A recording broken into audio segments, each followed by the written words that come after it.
What up, players? It's World Boss Tampa this month. Today I want to talk to you about this book called Baneblade by author Guy Haley.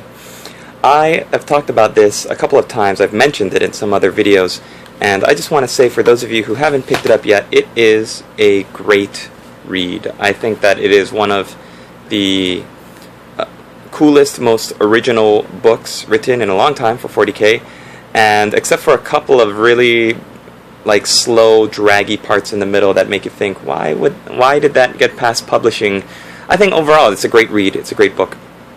So basically the story follows this crewman named, I think it's Bannick. Yeah, Bannick, Lieutenant Bannick. And he starts off living this very pampered, rich lifestyle on this world called Paragon or Paragonia, some pretty prissy name like that. So he ends up, through circumstances that we find out throughout the book, he ends up on this world, on this warfront, piloting a Lehman Russ battle tank.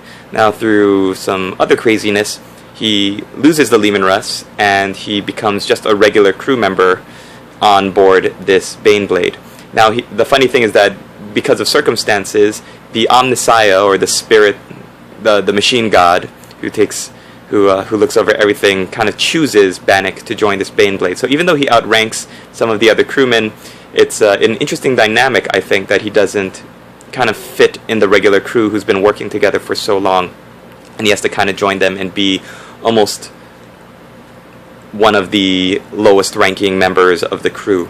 So what I love is that we've seen in the specifications from anybody who's collected or bought or read Apocalypse that this Baneblade super heavy tank has 10 crew members in it, and then it kind of breaks down. You've got the commander, the Vox operator, the gunners, the loaders, the driver, and the kind of tech adept working on the machine in the back.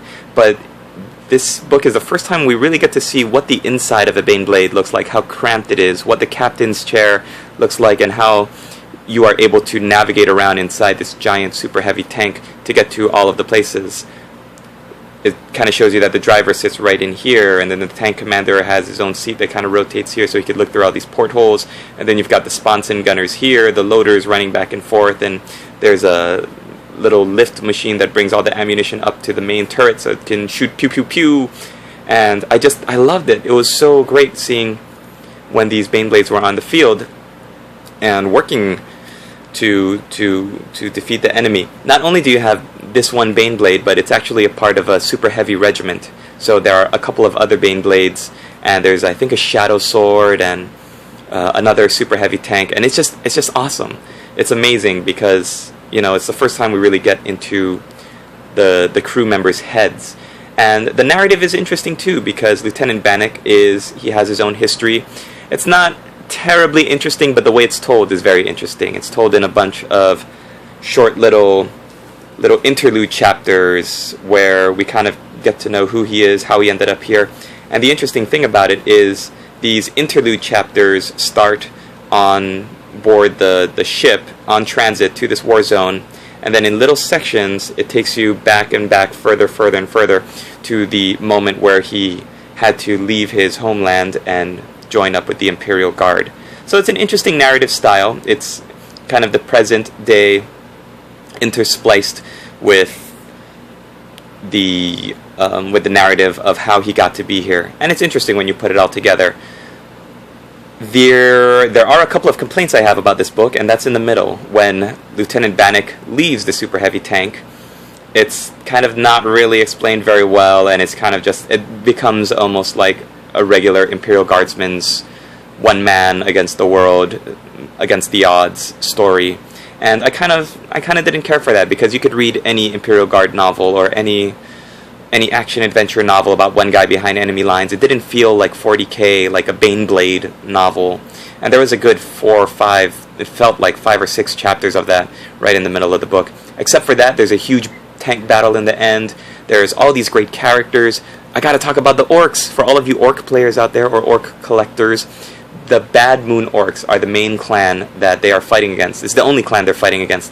And I loved how they the Imperial Guard kind of underestimates them and thinks they're just like goth orcs or any other, like Evil Sun's orcs, or just regular big, mean, brutal orcs, and they're not. The Blood Axe orcs actually have tactics, and they kind of ape the Imperial Guard with their uniforms, and I just thought it was just so awesome that you have an orcish enemy who is almost mimicking and copying the Imperial Guard. And when you meet late in the book, you kind of see the orc fortress, and they took over this Imperial town, and you see how they orcified it, and that one chapter where you meet the orc warlord, and he's wearing this just mockery of an Imperial Guardsman's uniform, and how he kind of communicates is just awesome. It's amazing. I think it's hilarious, and it's fun, and it's so orky, but it's so 40K. So definitely pick up this book. I just like I said, when you are not in the Baneblade, it does not work for me. But when you are in the Baneblade, full speed ahead. Great characters. Some of them, because you've got 10 crewmen, you can't really flesh out the characters that much, especially because it's an action book about war. So you don't really get to know the other crewmen too much, except for the commander of the tank, which has some great bits in it, and especially where he's talking with the tech priest, who is kind of working on all the tanks in the company. I mean, those soft, reflective moments of a veteran. Sometimes when you read a book, do you ever feel like you can see the scenes kind of playing out in your mind, and you kind of cast well-known actors? Well, I do. So in the role of the tank commander, I kind of saw like Liam Neeson, or this older, very, very jaded, very experienced commander who's just really tired and always trying to do the best for his men, and and try to just survive the war. And I thought it was a great narrative. And for the tech priest, of course, I cast, a bucket full of screws and nuts and bolts, because you don't really get to see their faces. They're all just machines with a brain inside. But if you're interested in 40K, in Imperial Guard, in big giant battles, I would highly recommend this. Now I want to talk about this amazing thing called an iPad. I purchased this little short story, Iron Harvest, also by Guy Haley, and guess what? It follows the story. It follows like right on the tail of Baneblade.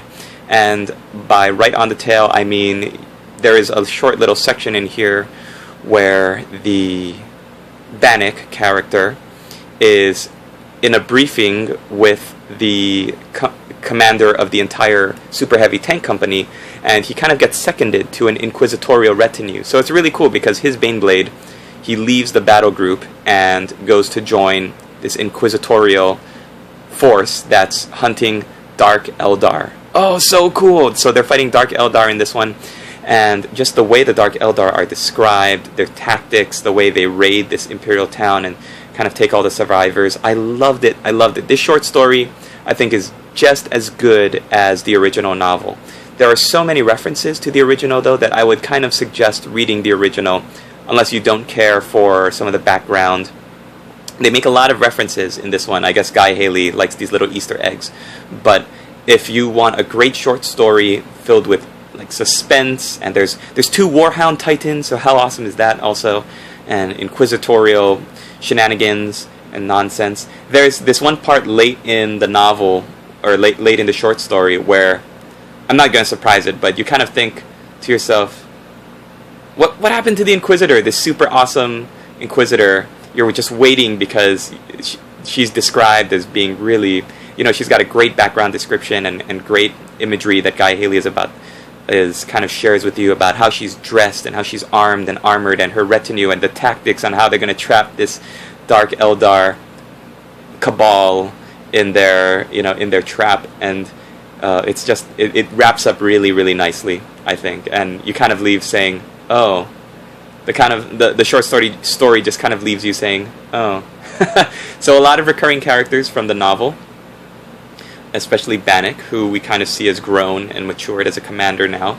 And yeah, I love it. So if you can, I suggest, if you've got an iPad or a reader, I'm not sure if I think you can get these on iPhone too, but if you can get on the Games Workshop digital store and pick up Iron Harvest. And also, Shadow Sword. Or Baneblade. So, why did I say Shadow Sword? So thanks for watching, guys. This is a 10-minute ramble, and hope you guys enjoyed it. We'll see you in the next one. Laters!